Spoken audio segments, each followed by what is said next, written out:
It's a happy new year, everyone. This is One Yard, and today in our episode, this is very special because this is something that has to do with food. Kasi ngayong bagong taon, sawang-sawa na tayo sa mga pagkain, lalo na yung mga karne. At ngayon, kukunin natin yung nating mustasa, gulay na paborito ko, at igigisa natin. Okay, sundan niyo ako.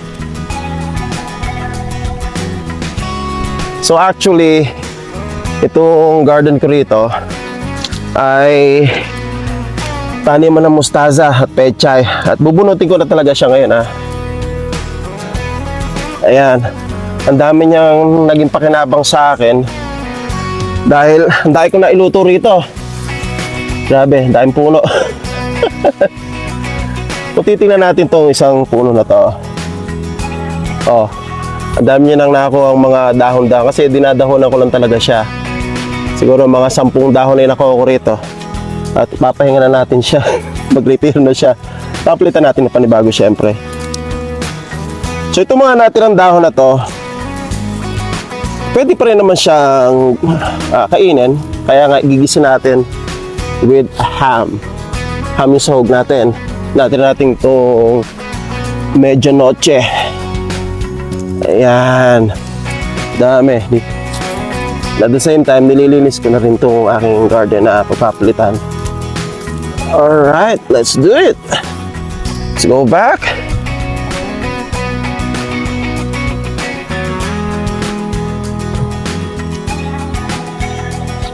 Woo! Ating mini kitchen. Open kitchen. Anyway, I had some trouble. Nalagyan natin ta. Yeah, right here.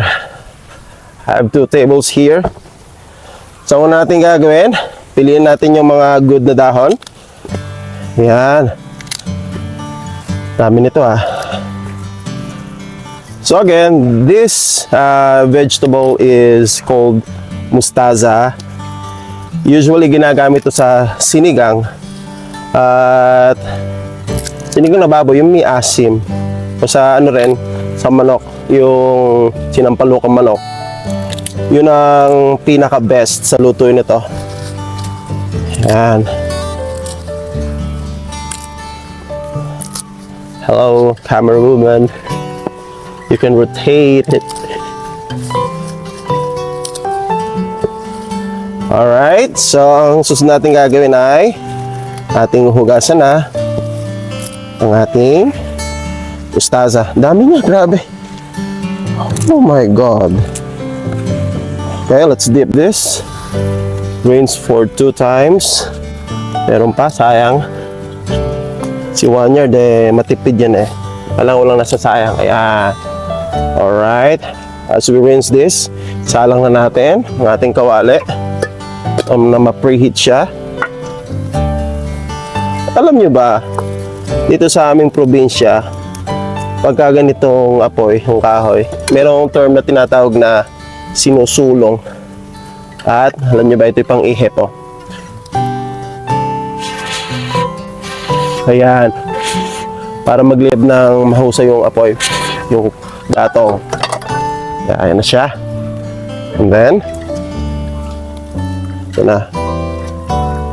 So maraming buhangin to at lupa, kaya we make sure that we rinse this twice. Okay, first rinse. Alright, hanapan natin. Second. Okay, there you go. Pwede na yun.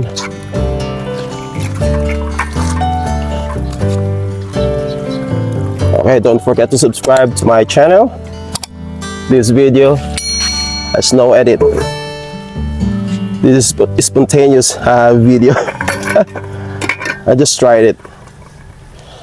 Okay, ang gawin natin ay tirahin natin, tilad-tilarin natin parang karne. Pero i-slice lang natin.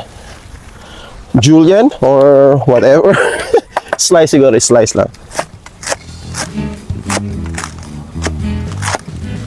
Okay, sabi daw ganito ang proper place ng hand mo. Yan, yan.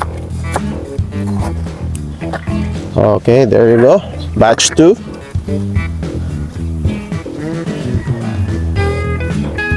Okay. So our pan is heated already.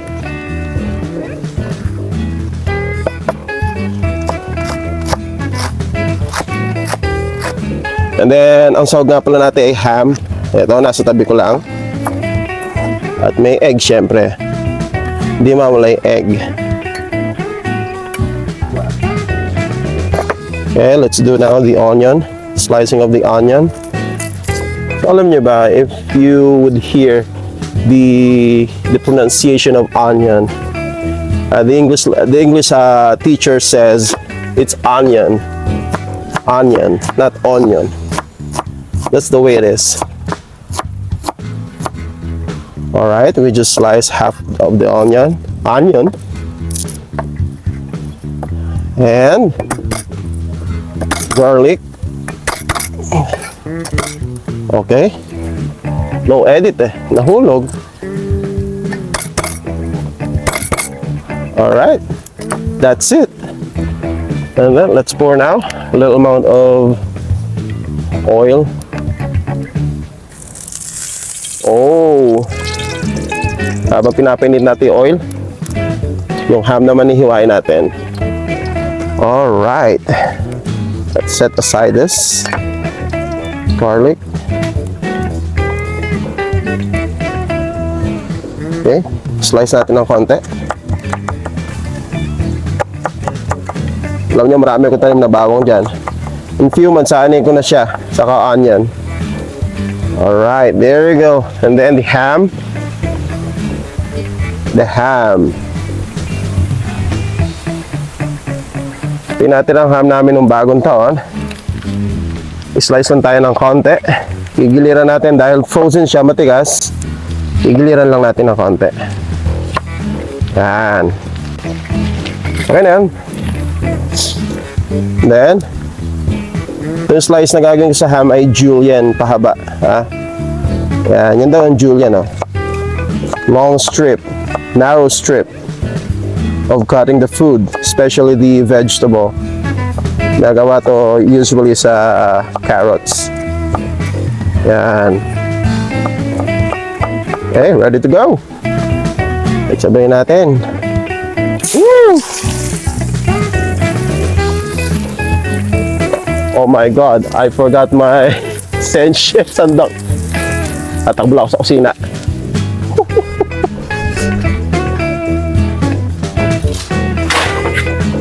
Woo! Here I am. Bilis maluto. Then, next is ham. Alright.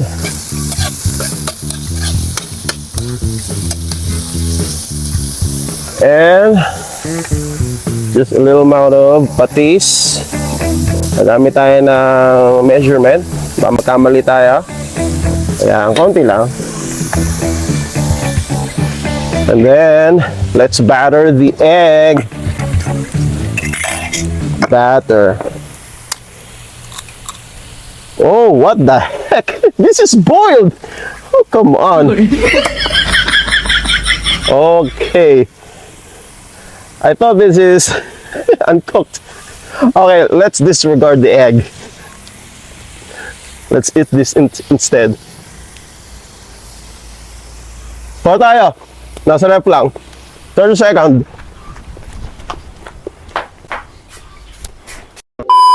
A few moments later. Here I am. Okay. Alright, since this is an edited film or video, no cut at all. Alright, this is the egg. Okay. Let's now pour the mostaza. That's it.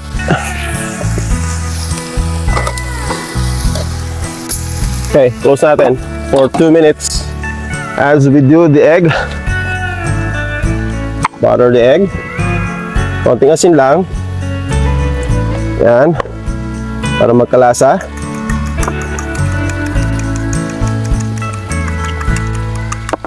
Since naudot yung pagkain natin ng itlog, tuloy na natin. Habang hinihintay natin yung mostaza. I screwed up. Alam mo yan. Si One Yard nagkamali. I thought it was raw egg. It was real raw egg. Cooked pala.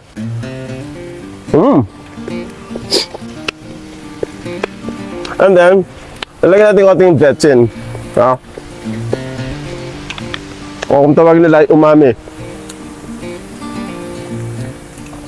Kurot lang, kurot. Ayan. Alam nyo, hindi ako gumagamit ng mga magic eh. Masama daw yun eh. Baka ma-magic tayo eh. Kailangan na yung pioneer sa pampalasa. Ayan, mabilis lang maluto yung mustasa actually. 2 to 3 minutes lang yan, luto na yan. Alright. Then, tuloy natin, ubusin natin. Woo!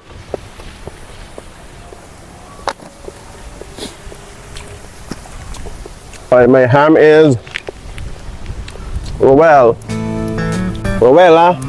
Next year, baka naman. Okay? Pwede na yan. Lagyan natin egg. Para sabihin sila maluto.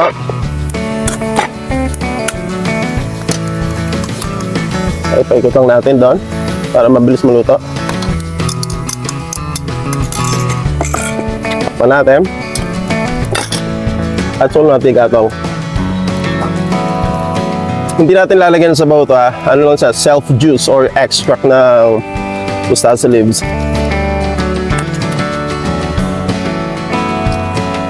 Alright, let's wash our hands.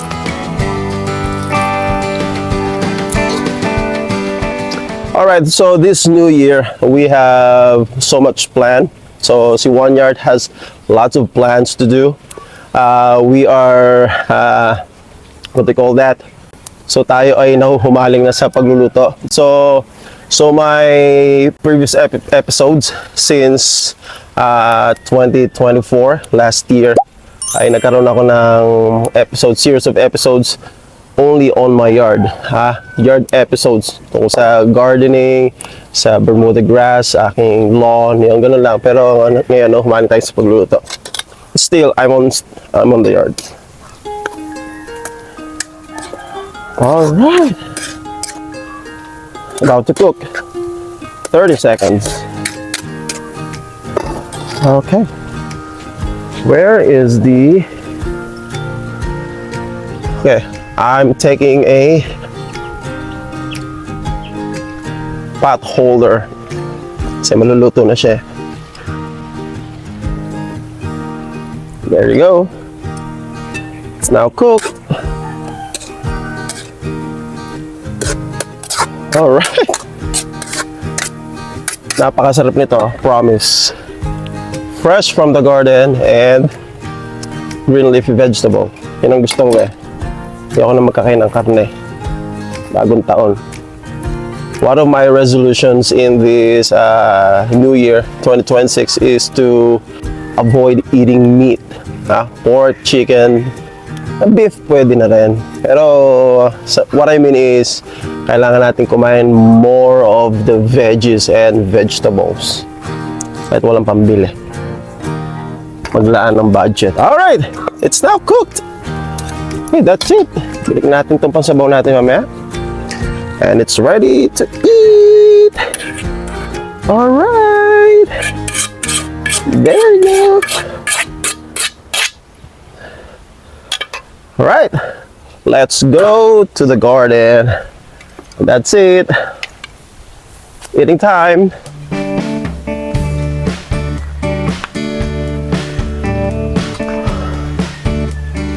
Okay, what can you say about my... It's all right here. What can you say about my cook? Give me a like and share this video. And don't forget to subscribe to this channel. This is One Yard eating fresh vegetables. Grabe. Ano sinabi ni Chef Fry dito? Chef Fry, shout out to you. Ninong Rai. Ano makakolab to Chef Fry, no? Si Ninong Rai, balang araw. Alright, thank you and goodbye. Happy New Year!